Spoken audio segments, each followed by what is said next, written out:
Good afternoon from the San Francisco Bay Area. I'm Jason Putnam Gordon, and you are here at an Idea to IPO event. Today, we'll be discussing how to do a venture capital financing. I'm excited to be here. We've got folks from all over the world. It's going to be a great discussion. Before we begin, I'd like to start with just a few notes. So first and foremost, if you can't already tell, I'm running the tech in the background. So please bear with me in case there are any snafus. I've gotten pretty good at this over the last couple of years since the pandemic started. So I don't anticipate any, but again, please bear with me if there are any. Another note, as you've probably just heard, today's discussion is being recorded. So great news is if you've missed some or all of it, so long as you have registered, we'll be able to follow up with you in a day or so afterwards and provide you with a copy. In line with that, please don't share any confidential information today. This is a public forum and venue, and the recording may last forever. So please, again, do not share any confidential information with me today. Another note is if you'd like to have a discussion amongst yourselves, that's great and wonderful. Please use the chat function. I will not be monitoring that. I will be monitoring the Q&A function if you've got a question. And the way that today's presentation will go is that I'll speak for about an hour. I'm going to try and stop along the way at sort of different subject points and take any questions that are topical and that would have general applicability to most of the group. And then after about an hour, we'll take about 30 minutes of questions or so, and then we'll wrap up. Now, before we get too much further underway, as you've heard me say before we started today's presentation, we've got an audience poll, and it's always really helpful for me to understand who's in the room. So please fill it out. I'll give you a few minutes to do that. And in the meantime, we'll get going. Welcome. Delighted to be here.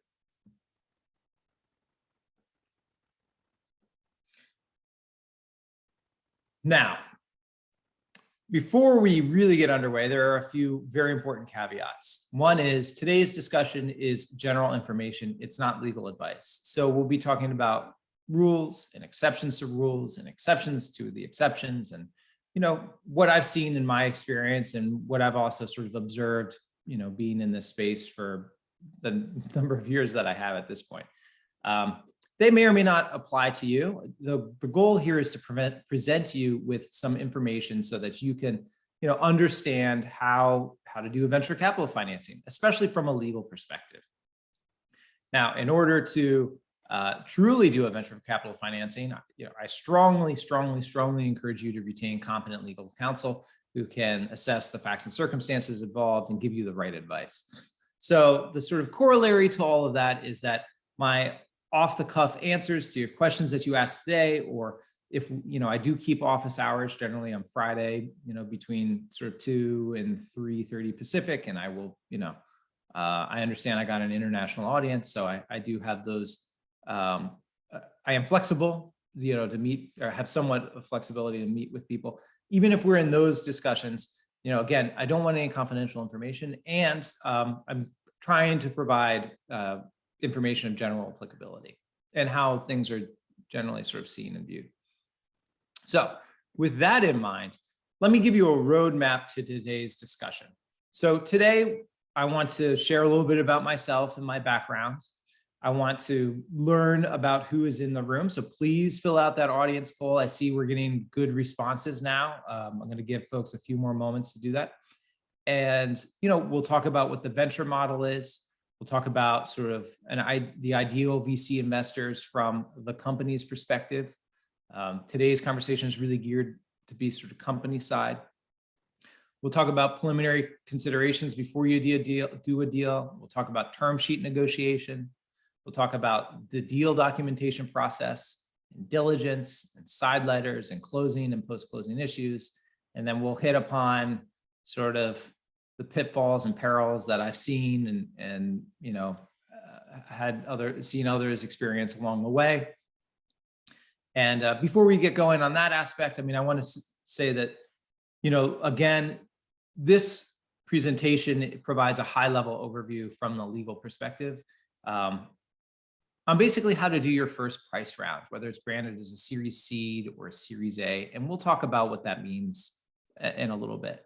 I think the folks who will probably get the most concrete benefit out of this are, those who probably already raised some safes or some convertible notes and are looking to do their first price round. Sort of similarly, I think if you're interested on being on the venture path, I think this is a really good and important topic to understand, right? You got to understand where you're going, and then you can start to work backwards from that. I think if you're interested in the venture industry in general, I think this is also going to be a really good discussion. It'll be very interesting for you. So with that in mind, let me tell you a little bit about myself. So I'm Jason Putnam Gordon. I'm with K&L Gates, which is a fully integrated, full-service law firm with over 40 offices on 5 different continents and over 1,900 attorneys. And we have a deep, rich history in working in venture and tech. I've been practicing as an emerging growth and venture capital attorney for at least the last 10 years. And I say for at least that, I've been practicing as an attorney for longer than that. But first I started out and I was a litigator. But I was working with technology companies for a large portion of that. And it's something that I bring to my practice. It's a perspective I bring to my practice that I think is really helpful for my clients. My office is in San Francisco, but I work with, companies that are obviously in the Bay Area, elsewhere in the US, and then internationally. Being in the Silicon Valley, San Francisco Bay Area, we see a lot of startups and technology companies and emerging growth companies coming here. And it's one of the really fun things for me to help what I call inbound companies, right? Companies that started overseas and are inbound to the United States, helping them get their sea legs, helping them get set up, helping them to expand and access the US market on a host of levels, commercially, from an investment perspective. I love working with entrepreneurs and executives. I've got a little bit of an entrepreneurial bug myself. Before I ended up sort of back at Big Law, I started working for a court, went to Big Law, ran my own boutique for like 5-6 years, and then found my way back to Big Law. So that experience, I think, is also really helpful, having started from scratch at one point with no clients, which is not what I recommend doing, but great experience. Now, let's see who's in the room. Now, back in the day when I started doing these with Idea to IPO, it was 2012, 2013, something like that. And we do these presentations in person, and I could, ask people to raise their hands and ask them questions, but we don't get to do that today. But I still want to know who's here. So give you 5 more seconds to fill out the audience poll. We got a great response, and I'm going to let you know who's here.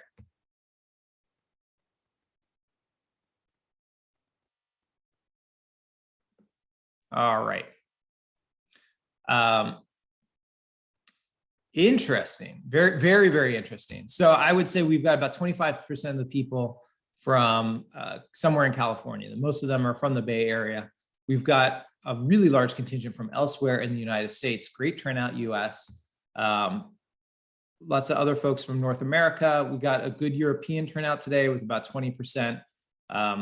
Asia, Australia, Africa, a little bit lower. But one of the things, as I mentioned before, is that this is recorded. So there are a lot of people who view this asynchronously. I've known that. I've been doing this for about 2 years at this point. We see just 2 or 3 times the live audience viewing it asynchronously afterwards. So if you're viewing me asynchronously, welcome. Glad to have you here. And of course, if you are live in the room today, delighted that you're here with me. Mostly first-time entrepreneurs, about a little over 40%, which is very, very common here in this situation. A few serial entrepreneurs. I find actually for the serial entrepreneurs who attend my presentations, they get a lot out of it, in part because entrepreneurship, I firmly believe that entrepreneurship is an amalgam of skills. And, sometimes it takes 2, 3, 4 times. Hopefully you get on the first time. But each time you engage in that endeavor, you learn more, you build your network. And so serial entrepreneurs frequently get a great benefit to attending. It's always fun to have them in the room. I got some venture investors, some angel investors. Glad you all are here. Welcome. And with that in mind, let's get let's get rolling. And I'm going to move over here. So as I mentioned at the outset, I'm not monitoring the chat. So if you've got questions, please use the Q&A function. Starting at a high level overview in terms of, what's going on with the venture capital financing. I think it's always good to just sort of think about the venture model. Now, not all companies are or should be venture backed.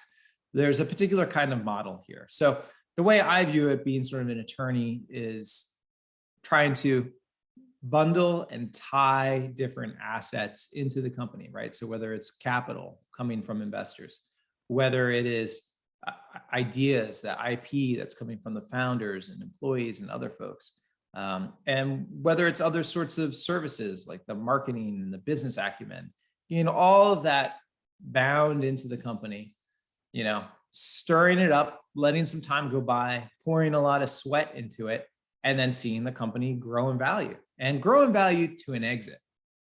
And let's talk about that.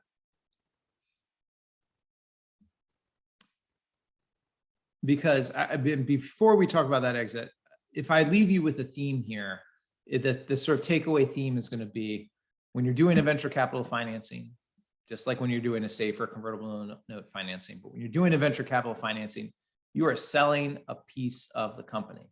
And a venture capital financing, you're doing it for a specific price. That will echo through today's conversation. So look, with any of the sort of facts and figures that I'm pulling today, it's sort of like a composite, okay? So it's for illustrative purposes. Don't take this as this should be applicable directly to your company. But what I want to do is, on the left, I've got the startup financing cycle model, and on the right, just sharing with you how dilution kind of works in a color-coded fashion, right? Again, may or may not be applicable in your particular case, but letting you know this is sort of what the general model is. So early in the company's stage, life cycle, it's got to get the initial team together. It's got to get the initial prototype, whether that's hardware or software, this sort of service out there. And that's in the sort of seed financing stage. And if you went to my presentations, 2 weeks ago and a week before and 3 weeks ago at this point, we talked first about seed financings. Then we talked about basically how to position your company for venture capital financing. And today we're talking about how do you do the actual venture capital financing. So I'm not going to spend too much time on this, but just a little bit of a refresh for those who've attended before and a little bit of context for those who didn't. In terms of seed financing, get that initial team together, get the initial product together, get out there in the marketplace, show that there are customers who want to buy your product, start to get some revenues. And at that point, that's sort of traditionally when most venture capitalists are sort of interested. Now, there are other verticals where this is different. Maybe the life sciences, it's tied to different metrics and milestones, like, where you are in the FDA approval process and all that jazz. But just talking about your sort of typical startup, SaaS company, CPG, consumer packaged goods company, AI, all that stuff. Most of those, that's what we're talking about here. And once you start to get that market traction, that pull from your customers that they want more. And the inhibition to that growth is not, can you put a product together and can you go out and sell it? Do people want it? But rather, you need more capital to scale, right? You need to, build out the facilities for production, or you need to be able to hire a whole bunch more engineers so you can, add a different functionality, or need to bring together sales teams so that you can go out and get more customers and serve them. That's sort of the point where those initial venture rounds, those initial price rounds start. In one sense, some of the market risk has been taken out. Still a lot of risk in these companies, but a little bit different. And you'll see, initially, if you look at the right, that's just a composite chart of what a company might look like before they have an exit. Initially the founders own 100% of the company. then maybe the seed investors come in, they take 20%, then the seed and A, and you can kind of see how the founders sort of shrink down in terms of their relative percentages. But you can also see with the black line how the value of their shares increases over time. So that's the model, that's the game. We'll talk a little bit more about it as we continue on, because I think it's important to have a discussion on this in terms of the context, because it informs your negotiations of things. So the perennial question of many a founder is, well, what kind of investors should I have? Who makes a good investor? And how do I go about finding them? So I think, sort of flowing from what we just talked about, here are some takeaways. Investors, first and foremost, are people. They've got fiduciary, if it's a traditional VC fund, they've got limited partners. They've got their own set of investors, and those sets of investors have expectations of return to them. Maybe it's sort of 3x over the life of the fund, which is typically maybe 10 years or so. And so they've got fiduciary obligations to those folks to get that return that they've promised. And the strategy that those traditional VCs employ is, make a lot of bets in terms of deploying the capital. There are going to be many companies that don't go anywhere, don't have a return. There'll be a few that kind of do okay. And then there'll be a few big winners that will make up the return of the fund. And, when we sort of think about what a winner looks like, it's maybe doubling or tripling in value every 18 to 24 months. And, you can then see how the value of these companies really grow exponentially, which is pretty cool if it hits and if it works. That's the sort of traditional VC fund. On the angel investors, they've got different considerations. Okay. Sometimes there are some angels who are previously successful entrepreneurs who want to go back and sort of reseed, that specific vertical where they sort of came from. And, one of the great things about those types of folks, those types of investors, is that they typically will know the space particularly well, and they can open a lot of doors and also have sort of the patience and can bring other relationships to bear, which is great. Some just are particularly interested in the space. I mean, I know, and I've been doing sort of more work in it and very interested in sort of the climate and energy, right? There are a lot of interest in investment in that space. Maybe people know the technology, maybe they don't, or they're just passionate about it. So that's another particular aspect. And then strategic investors have different considerations. Now, each strategic is potentially different, just as each traditional VC fund is different. They have different investing theses, but some of the things that come to play, or some of the different strategies that the strategics employ are, potentially the ability to develop a market for their products, right? So, create companies that are gonna wanna create demand for the product of the strategic. Or other times it's about getting a corporate development pipeline. That is, a technology development pipeline. So, they're able to get the next latest and greatest, or a talent pipeline.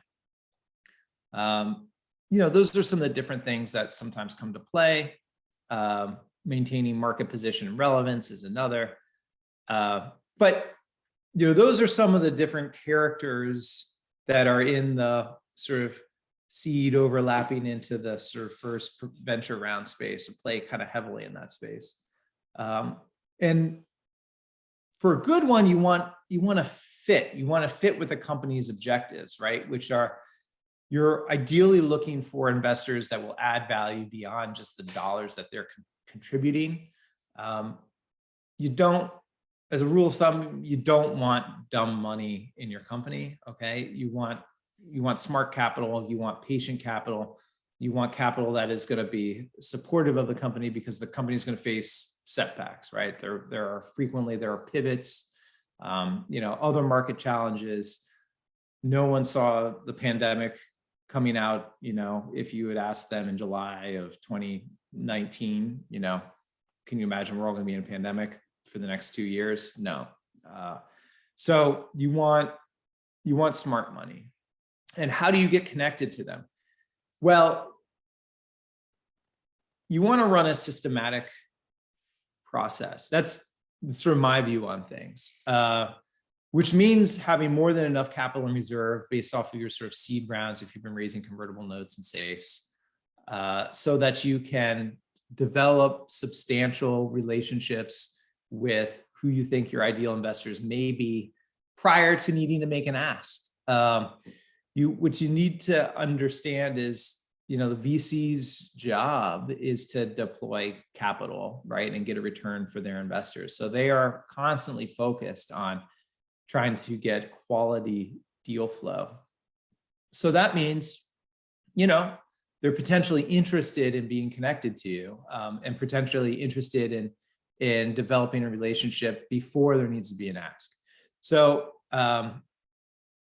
that's kind of it in a nutshell. I mean, I would also sort of add, unless for some reason you just have absolute tremendous market pull by your customers, raising a venture rounds takes 6, 9, 12 months, from when you pull the trigger on it. So especially if you're not warmed up, in terms of having any connections. So, that I think gives you a general sense for who's potentially a good investor, sort of one of a high level mechanisms of how you should start to develop those relationships. And sort of in terms of sort of identifying them, there's plenty of information out there, from Crunchbase to PitchBook to TechCrunch to the internet, to sort of understand who is in your space, where they have invested, so that you can hopefully start to develop those relationships, whether it's based on a warm introduction, or other things. And happy to talk more about that later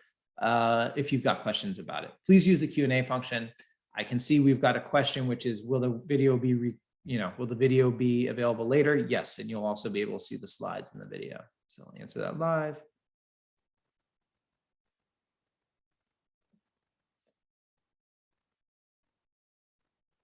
Okay. I've got another question, which I think I will just say, perhaps you want to look at incubators and accelerators, and we can talk more about that later in the Q&A section. Let me take a quick drink of water, if that's okay.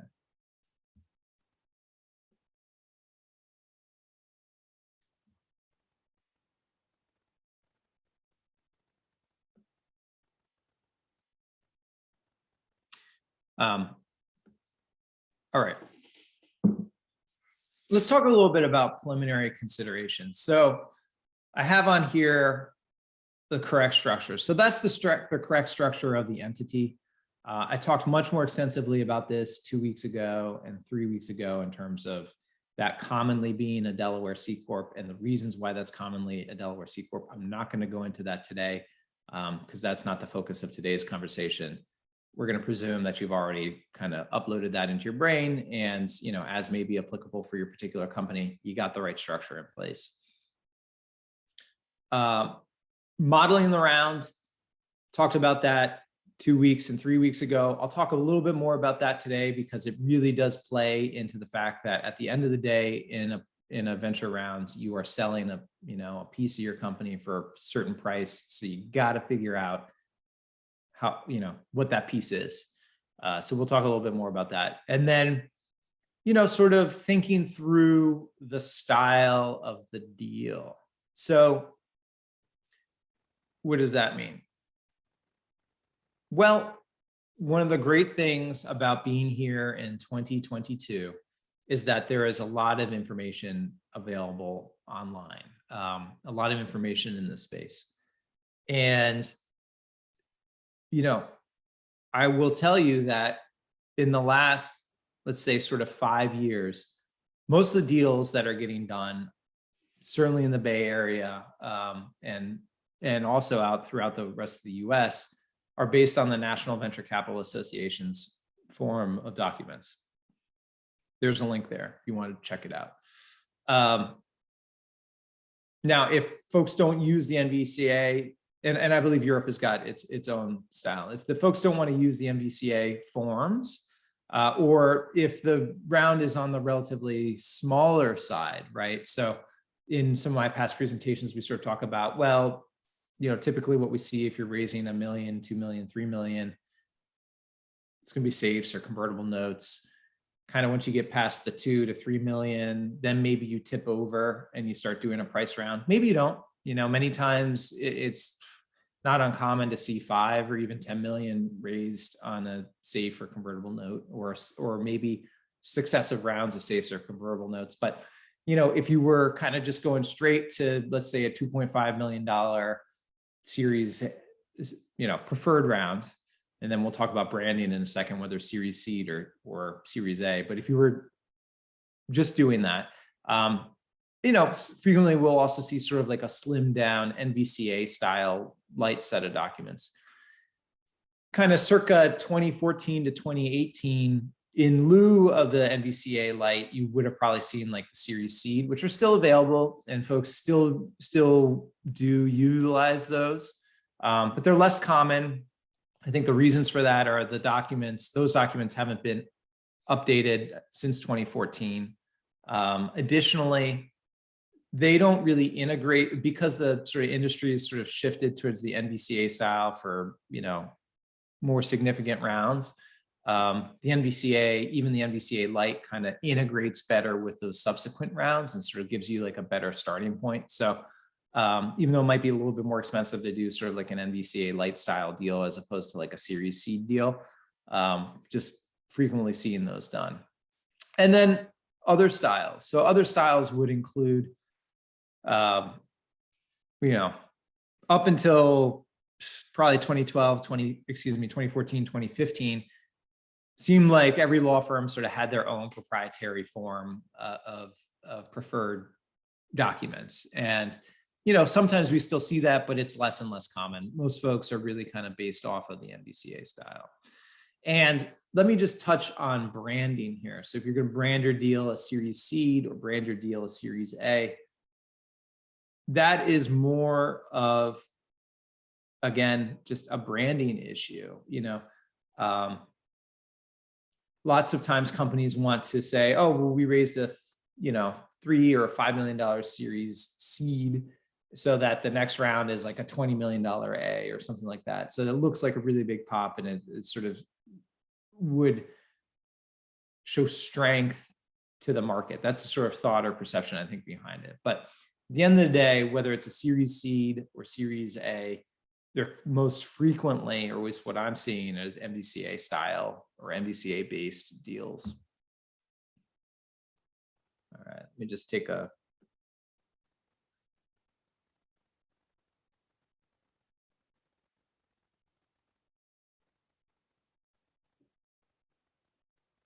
okay. Now, moving on through these sort of preliminary considerations,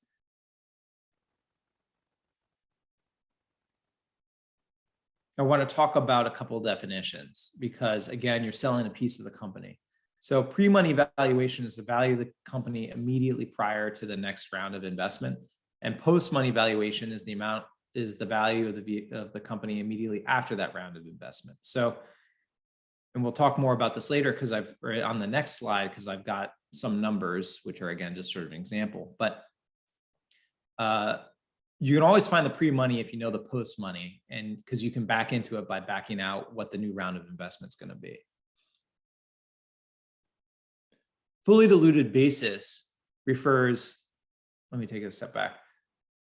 Like many things in the law and in venture, words typically have a spectrum. And when we're sort of using it like in general parlance, like if I'm just sort of speaking to you like today, fully diluted basis, that would typically mean kind of all common stock that's issued and outstanding, and anything that can be converted into common stock, including preferred stock, warrants, options, and or the options pool, either converted or may become common stock. But like everything else, you got to read the fine print on these things. So when we talk about the next set of slides, or the next slide, that's some the sort of basic scaffolding. And actually, we already went over the names of price rounds, so we don't need to do that at this point.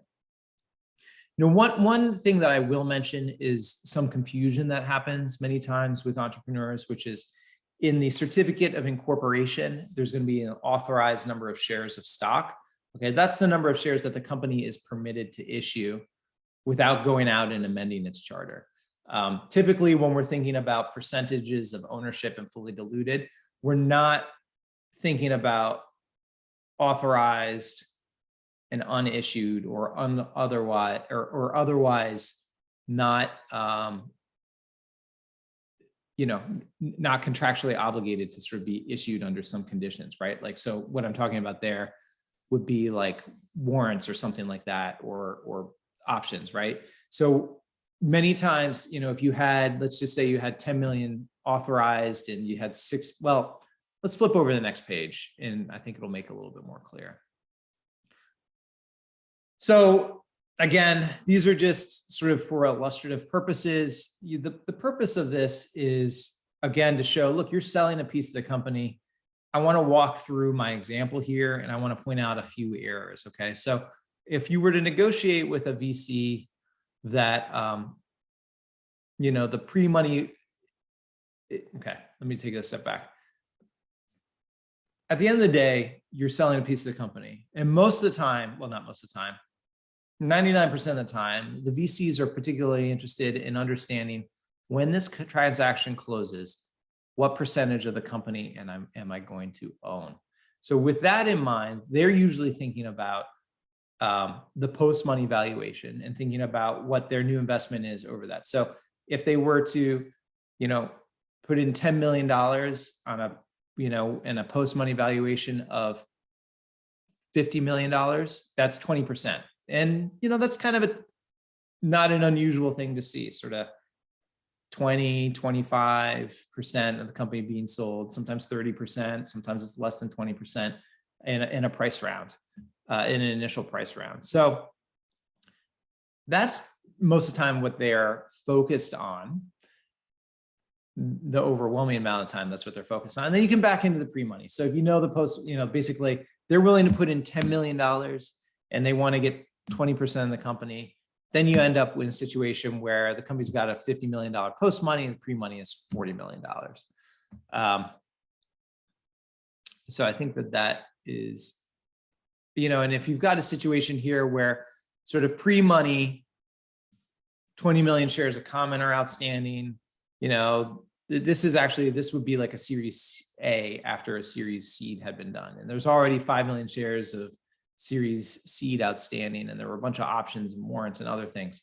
You can see how dilution works. You can see that the common, which would typically be the founders, went from having, let me go back here, roughly 54% of the company to 43%.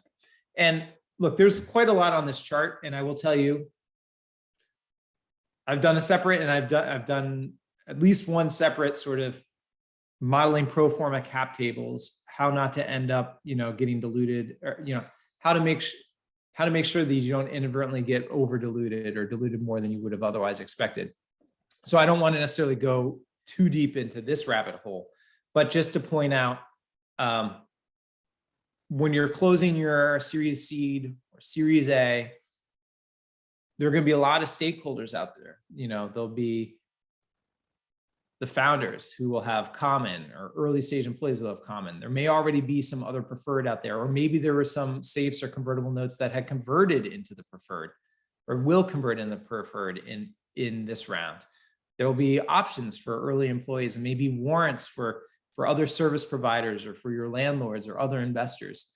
And so it's really important to sort of model these ahead of time, and not just a model of that specific round, but have an understanding of what the model is going to look like as you raise successive rounds of capital, right? Going back to that, that curve that I showed at the beginning, and tying those successive raises to being able to hit business metrics and milestones. Again, spoke more about that 2 weeks ago, but that's the takeaway from here. So continuing on and really drilling into how is it that you negotiate a a venture round, and how do you do one? Well, you start out by negotiating the term sheet. And again, if you go onto the NVCA site, it's great. There's a model form of term sheet. Similar, if you go on the Series Seed site, you will see the Series Seed, and you will see the difference between the two. So the Series Seed, I think, is maybe 2 pages at most.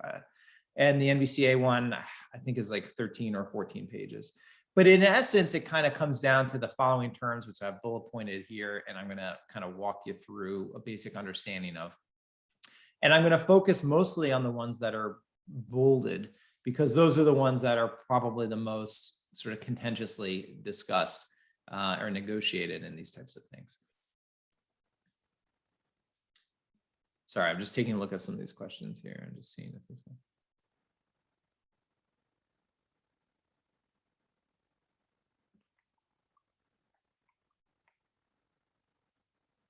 Got it.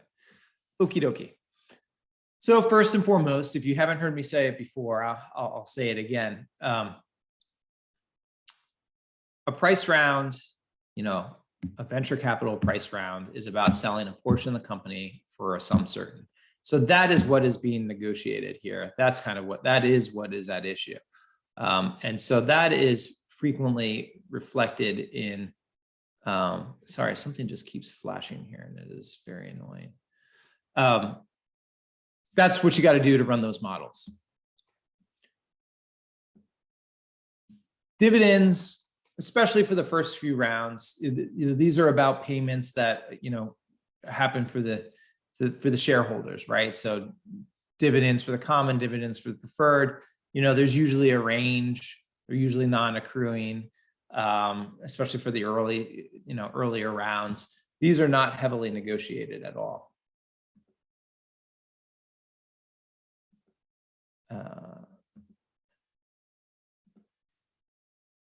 The liquidation preferences are, let me just take a step back to identify what liquidation preference is. So one of the things about what's the difference between common stock and preferred stock? Well, preferred stock has preferences. They have rights and obligation, well, mostly rights, and they have bells and whistles. And one of them is that they get to get paid first if the company is sold or otherwise dissolves or otherwise liquidates. And that's where the liquidation preference comes in. So preferred's going to get paid before the common. And many times the preferred, even within the preferred, there may be different series, right? So those different series would be like the series of seed, series of A, series of B, series of C, series of D, et cetera. And it's possible maybe they are all paid out, pari passu at the same time without any different levels of seniority, or it's possible that, the D would get paid first, then the B, then the C, et cetera, et cetera. So that is a highly negotiated term, or it can be highly negotiated in terms of who gets paid first, how much they get paid. Is it just get their money? Do they get just their money back? Do they get the greater of their money back? Or if they converted to common, do they get their money back plus, do they participate as if they had converted to common? There can be some negotiation around that. In terms of voting rights, how does the preferred vote, and on what issues do they vote? Do they vote along with the common, which is pretty common, or do they get separate class votes or separate series votes for them? Protective provisions are also pretty, there's a standard set, and then there's sort of a continuum of what else gets lumped in. But these are basically negative control rights. So these are basically blocking rights that the preferred would have. That really most of the time go to preserving their economic interests, making sure that the common, that is the founders who will still usually kind of have control of the company coming out of a Series C or Series A, you can't unilaterally change the rights and preferences of the preferred, right? Doing away with what it is that the preferred had negotiated. So, things like changing the certificate of incorporation, amending the rights and preferences, or reclassifying the preferred to be common or to be something else. Other things would be like selling the company, if there was some sort of liquidation event, or a deemed liquidation event. You may say, well, why does that matter? What do we care about that? Well, the answer is the preferred have invested, those venture folks have invested to get a return on their capital. And if you sell too early, they might not get the return that they want.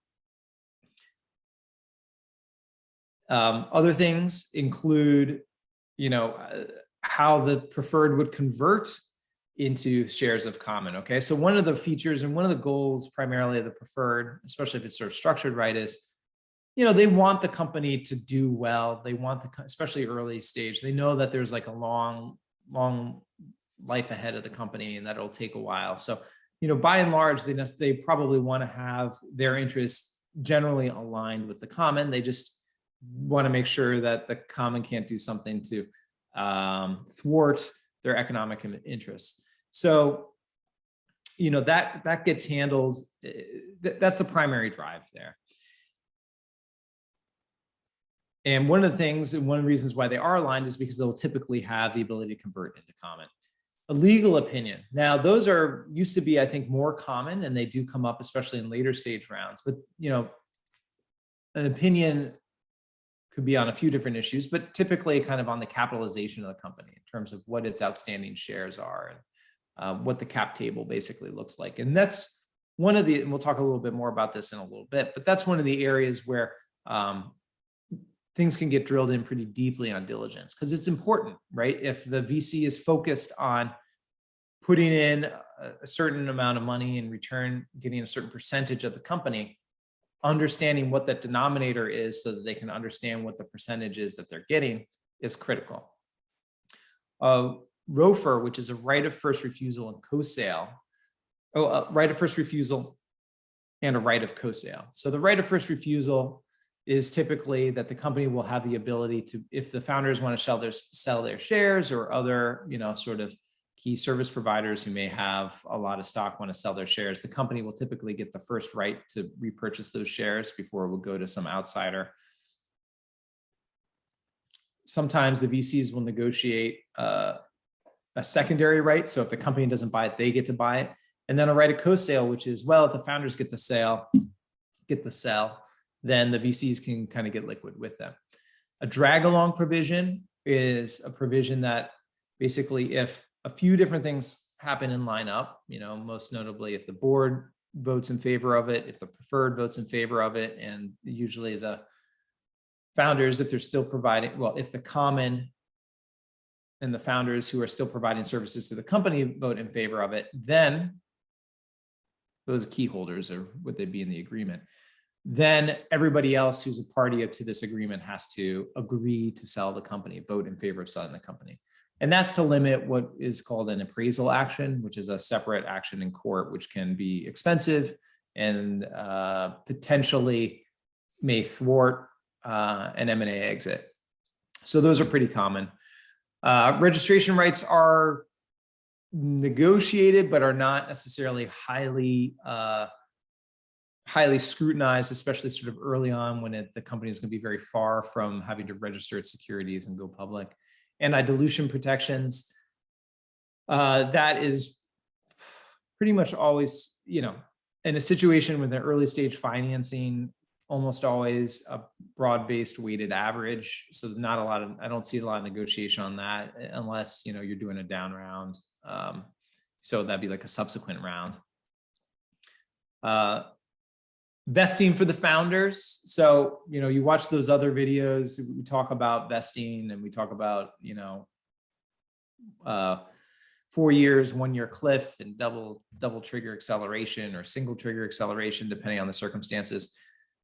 That's important and is negotiated. So the situations where this comes up here typically is either the founders never subjected their shares to vesting, or they subjected their shares to vesting, but it took 3 or 4 years, or maybe 2.5 or 2 even, to get to a point where they were going to raise venture capital. And the VCs want to make sure that there's sufficient skin in the game. So, if you either haven't subjected your shares to vesting, or most of them have vested, you may need to resubject your shares, or some portion of them, to vesting. Critical. Documentation, sort of West Coast style deals, company counsel typically drafts. East Coast, it's probably 50-50. outside the US, it's kind of all over the map. We've done all different kinds of deals. Attorney's fees, that is many times, especially if you're raising from a fund, they will get to have some of their fees covered, basically coming out of the proceeds, coming out of the proceeds of the raise. So that's negotiable. So don't, I've seen some situations where folks have agreed to unlimited attorney's fees and unlimited expenses. That is, I would not say that that's market, or at least certainly not market here in the US. No shop and confidentiality provisions, so you can't run around and shop your term sheet. That's important for the VCs. And pro rata rights. So those are rights for the investors, especially kind of more major investors. Those are the big purchasers, to at the next round maintain their percentage ownership. And of course, I believe somebody asked about this, but whether or not the investors will get a board seat, how is that process going to get run, right? Is it going to be the lead investor who gets to designate that person and then everybody votes in favor of that person? Or is it going to be somebody elected by the, Series C sort of at large, and observer seats? So sometimes that's negotiated here, sometimes it's negotiated in side letters. Let's keep chugging along. Deal documentation. I'm kind of going off of the MVCA style here. In a Series C type deal, there is a stock investment agreement and amended and restated certificate. I think that's it. You can see them online. They're a lot less complicated, but again, those are not nearly as popular these days. Typically, you're going to see, all of this bundle of rights which have been negotiated in the term sheet get integrated into various deal documents. So, stock purchase agreement, sort of dealing with, the purchase terms, the price, the representations, the factual representations that the company is making surrounding its business and its relationships with its IP and its employees and any litigation it has and those types of things. The amended and restated certificate go with the corporate governance, right? Like a lot of the, the protective provisions and the, the preferred stocks right to a director, that would get put in there. The anti-dilution provisions and those types of things would go in there. Investor rights agreement would pick up things like the registration rights and certain information rights that the investor gets, and whether or not they get pro rata rights, those types of things. And the voting agreement typically picks up, if the amended and restated certificates sort of spell out how many directors the preferred stock get, the voting agreement provides the mechanics of how how the parties to that agreement will vote to effect, whatever outcome, whether that's the lead investor getting the right to designate or something else along those lines, or keeping the CEO, on the board. It'll also contain the drag, which I mentioned earlier, and then the right of first refusal and co-sale agreement. I articulated what those rights were, and that's a separate agreement. And what keeps us in business are all the documents. That's not the only set of documents. There are other ancillary documents. So like, various corporate governance things that you need to do to make sure that you can effect this financing. So the board consent and stockholder consents. And if there are other contractual rights and other, and certain safes or side letters out there, you may need to get some waivers in place. And we'll talk more about side letters in a minute. But the other thing that also gets compiled, again, is like a pro forma cap table at closing of, the initial closing and maybe even a complete closing of the round, right? If all the shares are sold, if it's like fully subscribed. Again, you're selling a portion of the company for a sum certain. Everybody wants to know exactly who's got every share down to that last specific share. Potentially legal opinion, and then lots of times, startups don't invest very heavily at legal on the front end. I understand it. So there's many times a lot of cleanup that has to get done. So that's also kind of mixed in there. So let's talk about side letters. So these are agreements outside of the main documents that provide for certain sets of rights.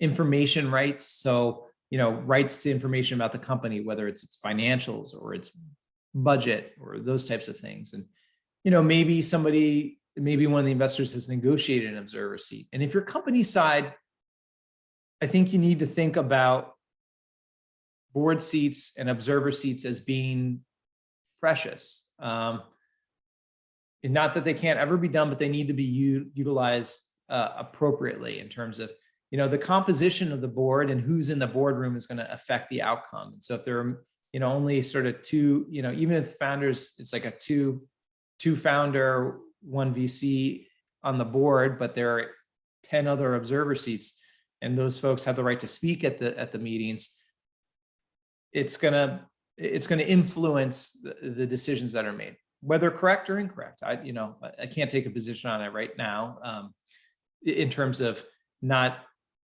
talking about a hypothetical, but it is certainly worth thinking through.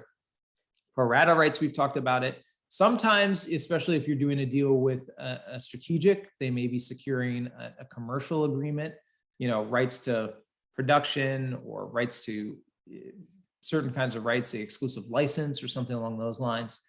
And then there are other kinds of risk mitigating covenants, like the company will do X or the company will do Y to try and mitigate some of the risks that they're facing.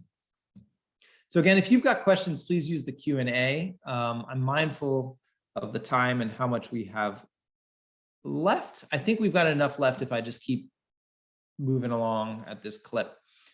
So diligence process, you can take a look at an example diligence request list.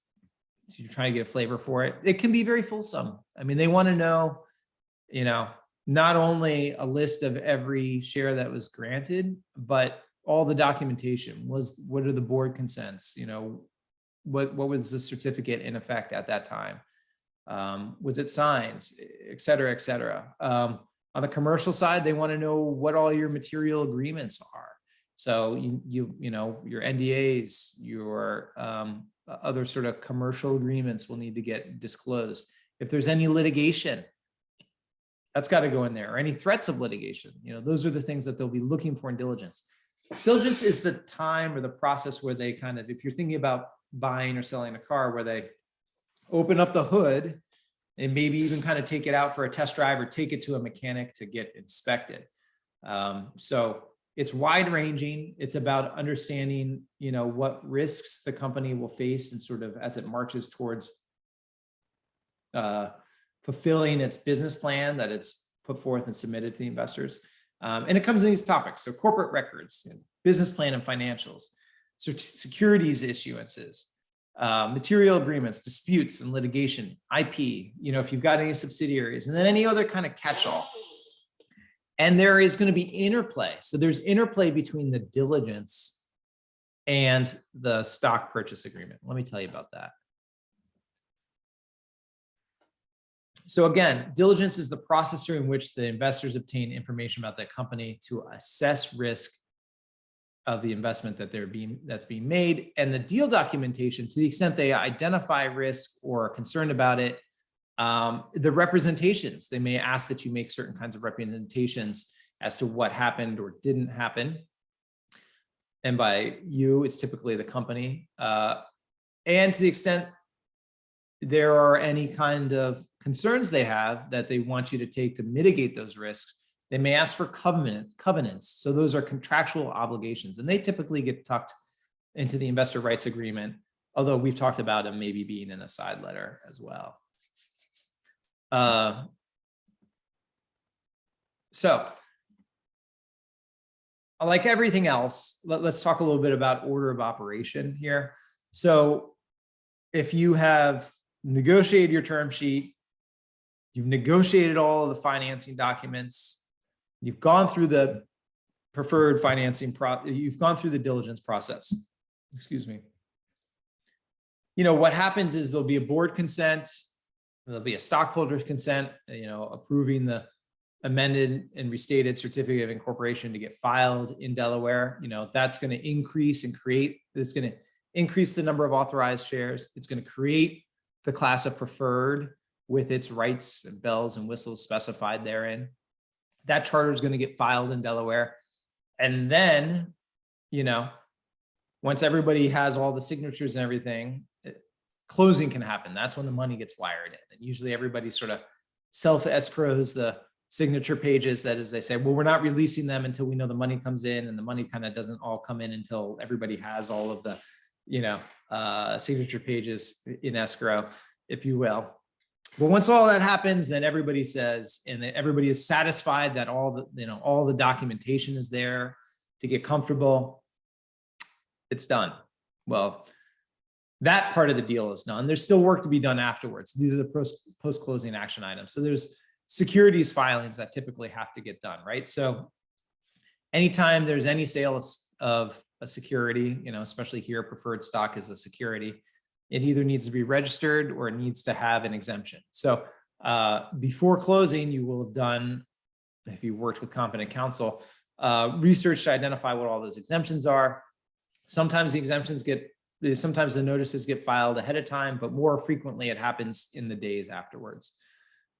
Notice to stockholders, a 228 notice for, the amendment to the charter, and maybe also the increase to the equity incentive plan. If you need to do an increase, that'll get sent out. And then issuing stock certificates and putting together a closing binder. So that is these days, mostly like sort of a PDF that has all of the deal documentation in it. And, if you print it out double-sided, it's probably about like that thick or so. All that gets done post-closing. And that kind of wraps it up, if you will. A couple pitfalls and traps for the unwary. So just to re-emphasize, you're selling a percentage of the company at the end of the day, which is represented in a number of shares for a sum certain. If you start negotiating before you've run your pro forma cap tables and understand what you're selling this round and what you think you'll be selling the next round, potentially you're really selling yourself short. You may end up getting far more dilution than you want. So that mistake happens all the time. Folks not paying attention to securities laws, especially with respect to previous, issuances like the safes and convertible notes rounds. If you need to have a legal opinion done, that can be a problem to get an unqualified legal opinion. Finders. So this issue of finders is sort of a subset of the securities law issue.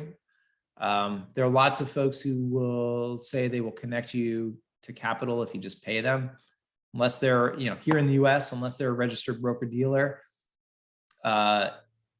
There's a very good chance that they're not going to be in compliance with securities laws. And the issue is, if you're the company, you may end up needing to give your investors a right of rescission, that is paying the money back. So that's potentially a problem. Poor record keeping comes out in diligence. So as hopefully you've gotten a sense at this point, certainly all your material agreements, all the equity related agreements, all the IP stuff, if you filed registered trademarks or you've got patents, all that's going to get loaded into a data room and going to get reviewed by investors. And so you need to hang on to that stuff. Otherwise, it's going to take a lot of work and effort to try and reconstitute it, if you even can, and even more work and cost to clean it up. And then napkin promises. And so those, are sort of statements or conversations where you either promise somebody or somebody might be able to interpret them as you promising them some part in your company. Those can be sort of a subset of poor record keeping and can be a real problem because, again, the investors are looking to buy a certain percentage of your company represented by a certain number of shares. And so they need to understand what that denominator is. Sort of corollary to that is nobody wants to buy a lawsuit. So with that in mind, we've closed this out at exactly the hour mark. I see we've got some great questions. I'm going to turn to those. I'm going to focus on answering the ones of general applicability. First, I do keep office hours. So if you want to reach out to me, send me an email. It's jason.gordon@knlgates.com. You can see that in my name on here. Also, feel free to connect with me on LinkedIn, although I don't, I'm a little bit slower on that. So, don't expect a response right away. And then, if you've got questions, use the Q&A function. Let's head over to that.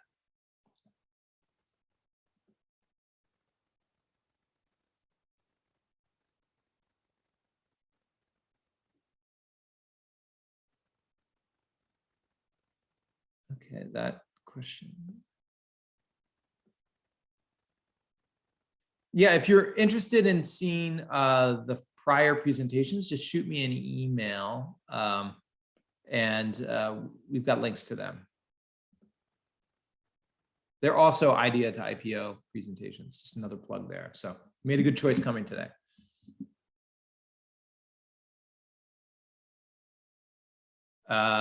Is there such a thing as a pro forma term sheet?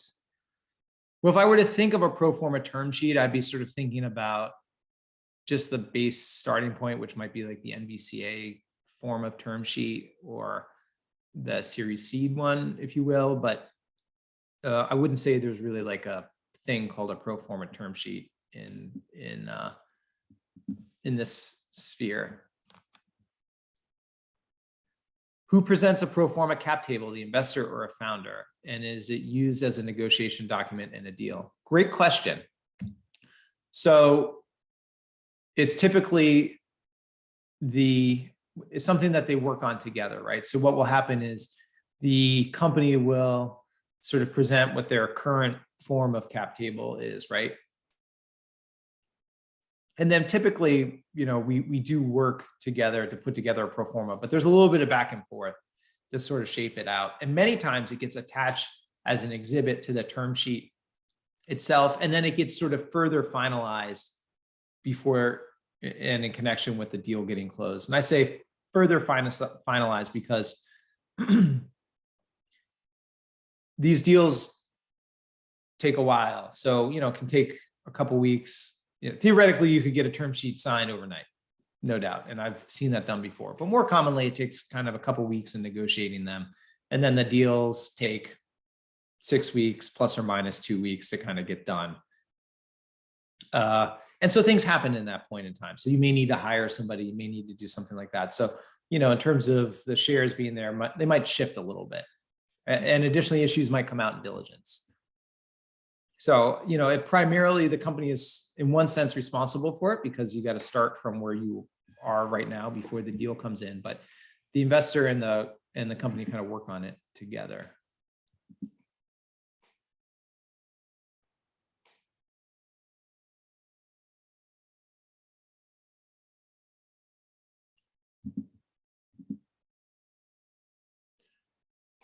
Should the startup have its own attorney or outsource or rely on VC lawyers? Definitely the startup should have its own counsel. At least in the US, I don't think the VC's attorneys, okay. The VC's attorneys wouldn't be able to represent both the VC and the startup. The VC's attorneys may be able to represent the VC only and serve you up with a bunch of deal documents. But I don't think you're going to end up with the best, with the result you probably want on the company side, or even if it is totally fine and plain vanilla, and that does happen too, because I do work VC side. There are a lot of good VCs out there that are very supportive. I do think the company should still have its own counsel. For no other reason, it'll sleep better at night. It'll feel like it's making an informed decision.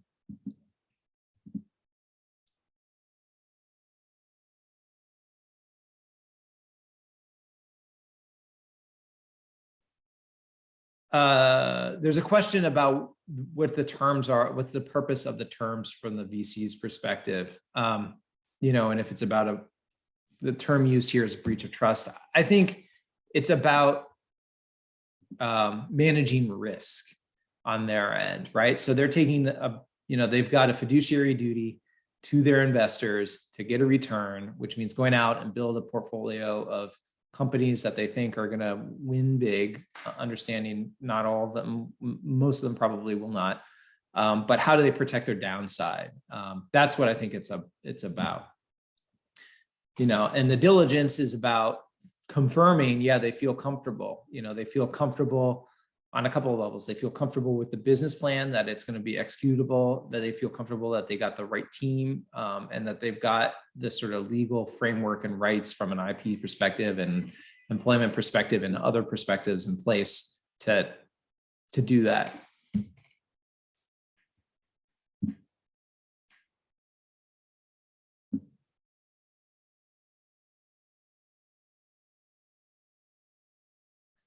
How difficult and charged are the negotiations between founders and investors, or investors between different rounds? It always really just depends. It's going back to sort of the maxim that I said earlier, investors are people, founders are people, context matters. I've seen them not charge at all. Everybody, the company is doing well, it's killing it. Everybody realizes they're going to make a whole boatload of money. And so things just kind of sail through. And then I've seen situations where hard times, hard decisions, lawsuits, all kinds of things. So it just depends on the context and the people.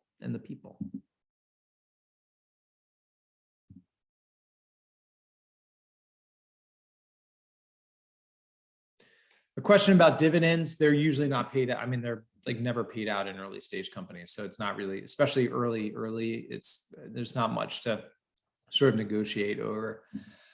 It's typically kind of 6%, plus or minus 2%, down to 4, up to 8, when and if declared, is sort of what I typically see.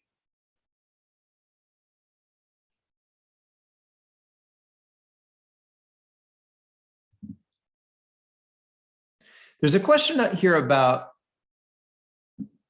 vesting and founders. And I'm not sure I'm fully following the question, but it sort of begets a jumping off point that I think is important that I want to share with everyone, which is, the idea or notion behind the vesting in this context is making sure that the founders or anybody else who's sort of subjected to it are sufficiently incentivized to stay with the company long enough so that, the company can realize the value of the investment that's being made. So this sometimes comes up, especially if founders, I don't know, maybe, if they did a Series seed round and now they're on a Series A round and they hadn't modeled it, or they ended up raising more convertible notes or safes at a lower cap than they would have. And so they're feeling kind of they're feeling kind of diluted, from the VC's perspective, kind of typically what I see, they want to just make sure, there's enough of an interest to see the growth in that company on the founder side, right? So, if the founder were to get diluted down to 2% and, you're saying that the company is worth $10 million. So the founder basically only has, my sort of on the fly math is always dangerous, but I'm going to say $200,000, right? In terms of, their stake. Well, there's probably not enough motivation, right? But, if the company has a valuation of $50 million, no, let's make the number bigger, $500 million, then, their stake, I think, would be what, $10 million or something. So probably also maybe a little bit on the more diluted side, but like looking at that sort of makes a difference. And why it's hard.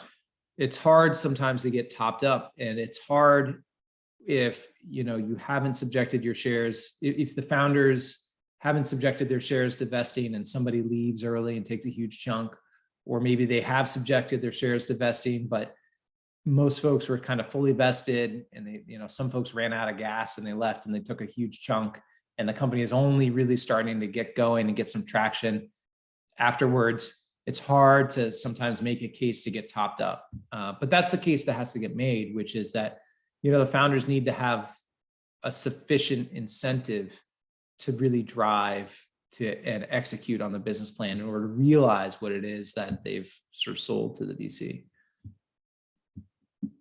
I hope that was helpful.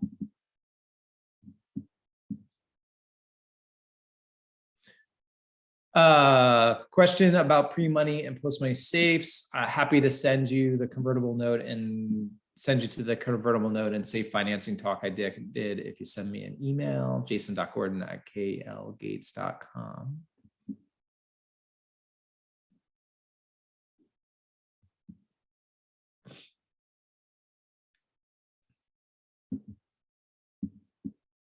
How do you go about networking with VCs? So great question. I mean, sort of, pre-COVID, there were a lot of events. I think the events have started to come back, although with Omicron, I think they've probably been dialed back again. There are some investors that are very approachable. And, if you go on their sites, I encourage these before you reach out to investor, whether it's to start to build a relationship or, in connection maybe with a raise, learn about them, learn through, these sources of information and any network connection you may have, what they're interested in, right? What verticals they participate in, what other investments they have made. You probably don't want to go to them if they have invested in a competitive product because, who knows, maybe the information you're going to share is going to make its way back to their portfolio company, right? Shouldn't, but sometimes these things happen. May want to go to somebody who is invested in a complementary portfolio company, right? Somebody who's got a product that kind of fits in and blends well with yours, right? They probably know the space. Maybe they can kind of think about, where are there opportunities where, 2 plus 2 equals 8, not just 4, something along those lines. Warm introductions, like if you've got a connection to a connection, that can be a great way to kind of get to meet them. Again, their job is to go out and, among other things, sort of source deals. So many of them are out there and are interested in networking.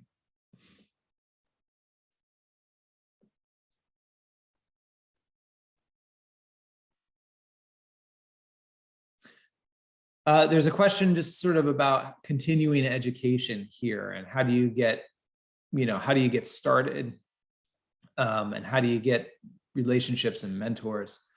That is tough. Nobody has really kind of solved that question 100% for everybody. Again, entrepreneurship is definitely an amalgam of skills, and you develop that skills by learning, doing, mentorship.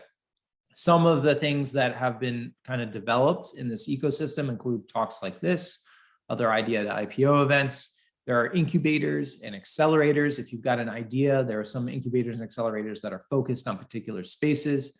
The ones you may be interested in trying to get connected to would hopefully, one of the things they're supposed to do is provide relationships, mentor relationships, potentially strategic relationships in terms of access to customers or suppliers, and or maybe a network of capital.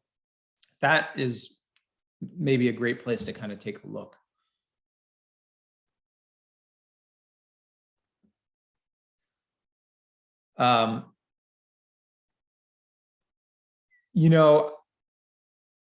In terms of like naming accelerators, I mean, I'll just name a couple, but right now there are so many, you can go online and look them up, right? Sort of the most famous would be like Y Combinator, or maybe like Techstars. There's also Plug and Play out here. There's SVI. And many really large companies also have their own incubators and accelerators. So I really don't want to name any more because there's so many that I don't want folks to think it's like a very narrow world at all.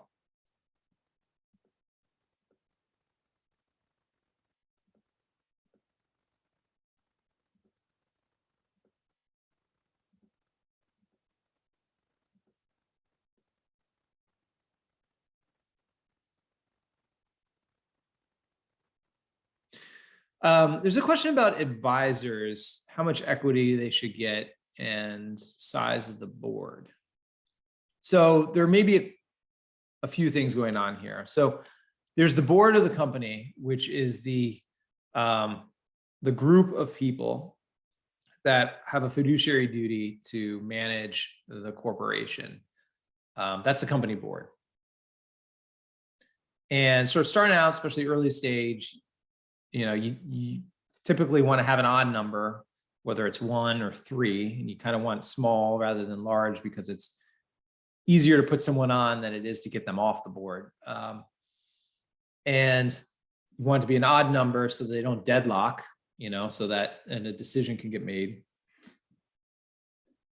And then there's sometimes also what's known as an advisory board, which is really kind of more of just like a group that provides feedback and information, frequently really to the CEO as opposed to the board of directors of the company. And so on the company board side, again, typically kind of want to have a smaller board to start with.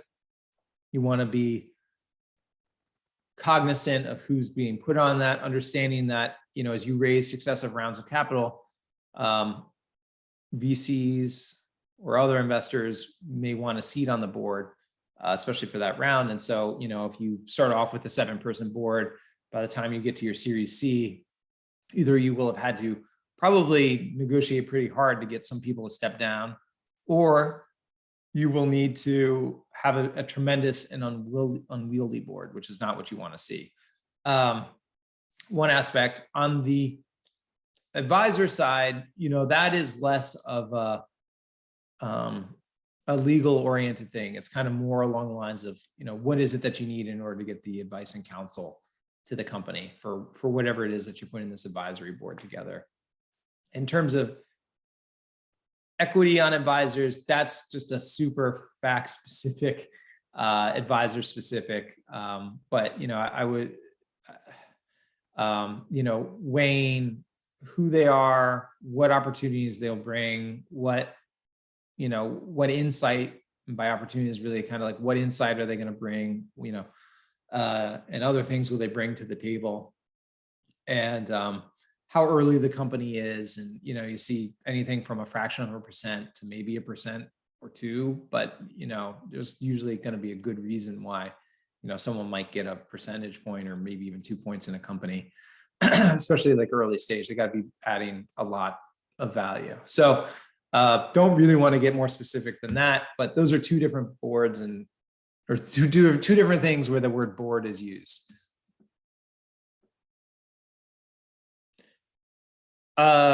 Is there a way to set up an LLC that maps well to a C Corp for a later conversion and safes that works with the LLC share instead of stock? People do them. That's not really my practice. I don't generally recommend them. So I don't really want to go into that more than I sort of already have. If you set yourself up with an LLC, don't panic. These things can change if it looks like you're heading down the venture capital path. But at least from my perspective, it would be very unusual for me to recommend for a company that is determined to go and be venture backed to set them up at the outset with an LLC. Because let me just sort of articulate really briefly why we don't see LLCs getting invested in by venture capital funds. LLCs are pass-through entities, which means that the taxes get passed through to the owners. Venture capital funds are set up as limited partnerships. So also the profits and losses get passed through to their LPs, their partners. And so unless you have a corporate blocker to block the tax consequences, which is what a C Corp will do, there's an accounting nightmare from all the portfolio companies that the VCs would have. So I just always think, figure out where you're going and sort of set yourself up for that. And if you have to pivot, you pivot. But, if you need to convert over or do some sort of merger to get out of the LLC form, it's just it's entropy. It's another way for something to kind of go wrong that can get in the way of your company being successful. So it would be very unusual. I wouldn't say I've never done it, but it's an unusual circumstance where I end up setting somebody up with an LLC if they're going to be venture backed.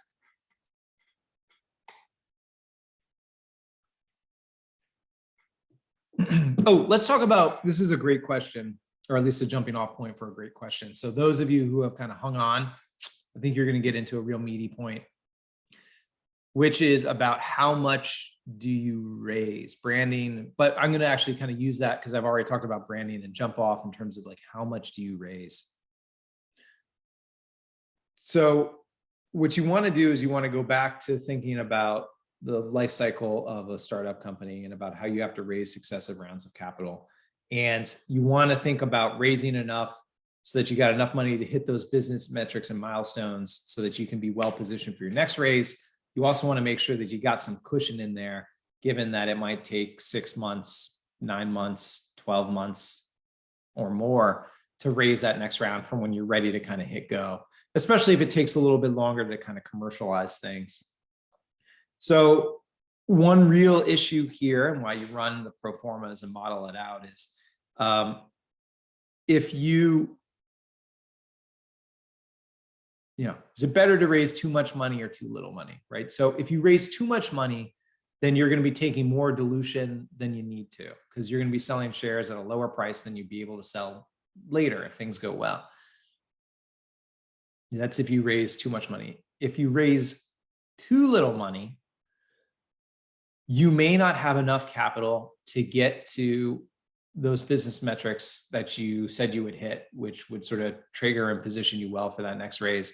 In which case, if you're undercapitalized, it can be game over for the company. And the other thing too is there can be market shocks and other things that are completely beyond your control that can really impact how much capital you need to do that, right? Like depending on what situation you were in. I mean, if you were in doing some sort of in-person event type thing, or you were maybe, launching a new kind of in-person dining experience that was going to be sort of chained and franchised, or not chained and franchised, but like chain and sort of venture backed.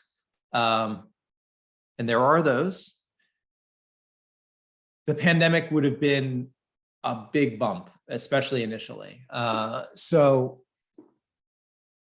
that is kind of what you need to weigh on the business end, like how little do you raise?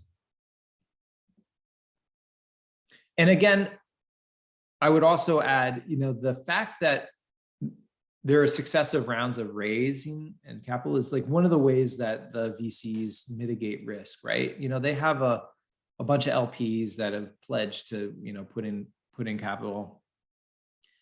If they were to put all the money that they could into your company right at the first round, then they're kind of putting all their eggs in one basket, right? Versus if they hold some back to deploy it later. And that's why there are pro rata rights. When they hold some back, then they can see, yeah, this team can execute. The market really is receptive to this. So it's all about playing that long game through that whole cycle.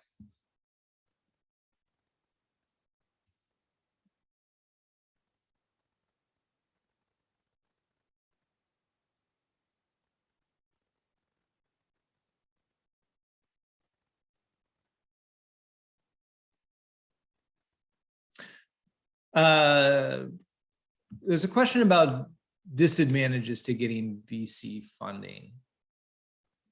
That's a great question. I first and foremost don't think VC funding is for everybody. I think you need to have a specific business model that you're trying to achieve, which is that sort of hyper growth in that sort of 7-year timeframe from when you raise venture capital. If you don't have it, and hypergrowth for its own, hypergrowth makes it sound great, like hypercars, but that I say, when I'm saying this, I'm saying it sort of without value or judgment on it. In that model, that's what they serve and they do well. That's what they're built for, but it's a tool, it's a means to an end.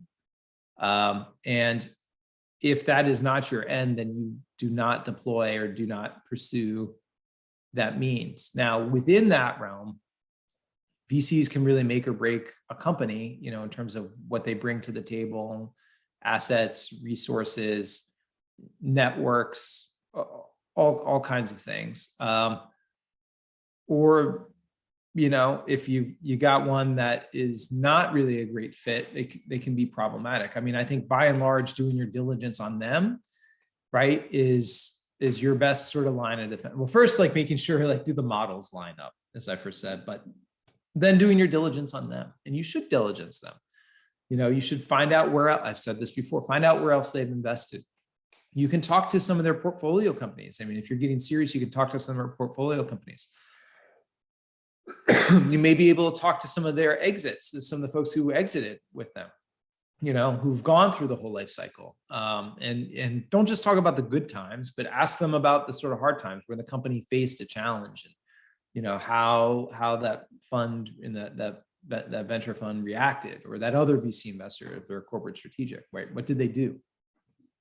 That, I think, is what you should do to sort of avoid the situation where, you end up with an investor, whether it's a VC or an angel or somebody else, who's no longer really focused on the long-term growth of the company in the same way that the other stakeholders are.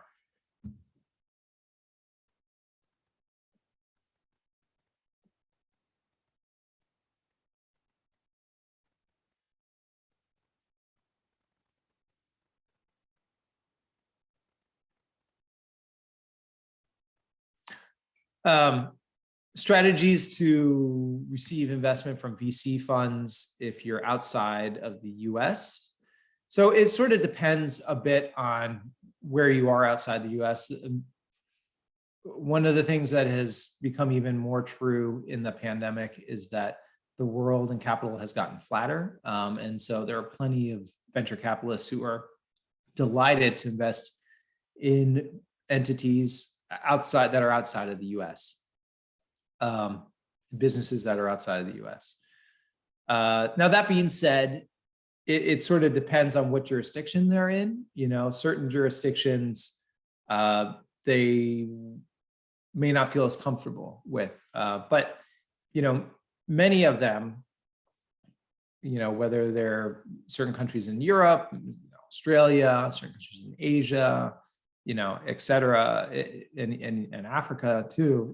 It just sort of depends on what country the business is in, and how familiar the VC is with it, and the sort of rule of law and the business and other things. So I would not at all say that here we are in 2022, where if you're outside of the US and you want to get US investment, you need to come here.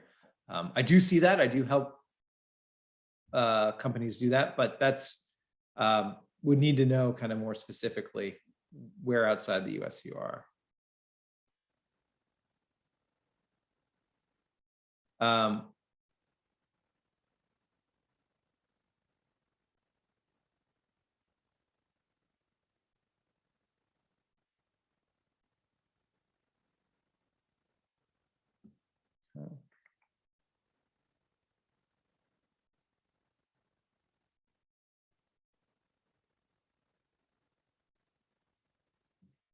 There's a question here about negotiating with VCs and how to protect yourself without hiring a counsel.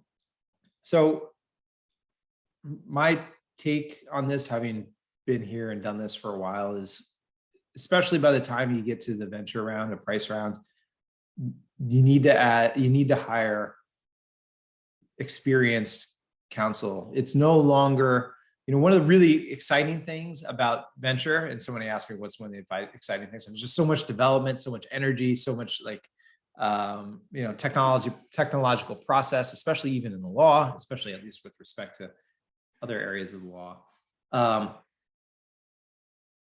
But the stakes are substantially higher. And at this stage, an experienced lawyer can really add a lot of value, a lot more value than what their cost is. So you may sort of think they're expensive, but it is, and I don't use this word lightly because I think I don't like when people use it in a sort of salesy way, but it really is an investment. It's an investment in the company. And I've seen any number of times when entrepreneurs, whether they're experienced or inexperienced, go on to try and negotiate with VCs on their own. And VCs are professional negotiators, right? They do these deals day in and day out, just like competent counsel does these deals day in and day out. You know, if you are a company and you're raising capital, this may be the first time you've ever done it, or maybe you've done it once or twice before, but you can't match that. So that's my answer there.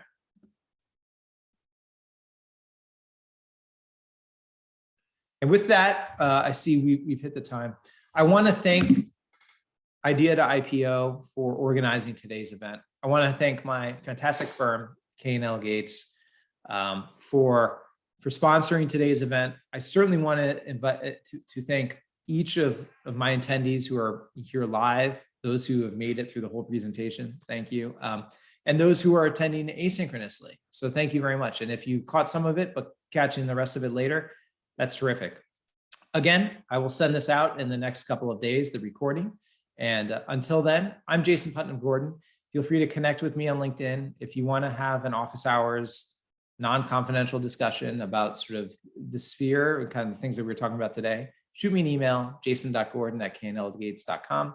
And until then, I'll let you get back to building your great company. Thanks a lot. Take care. Bye-bye.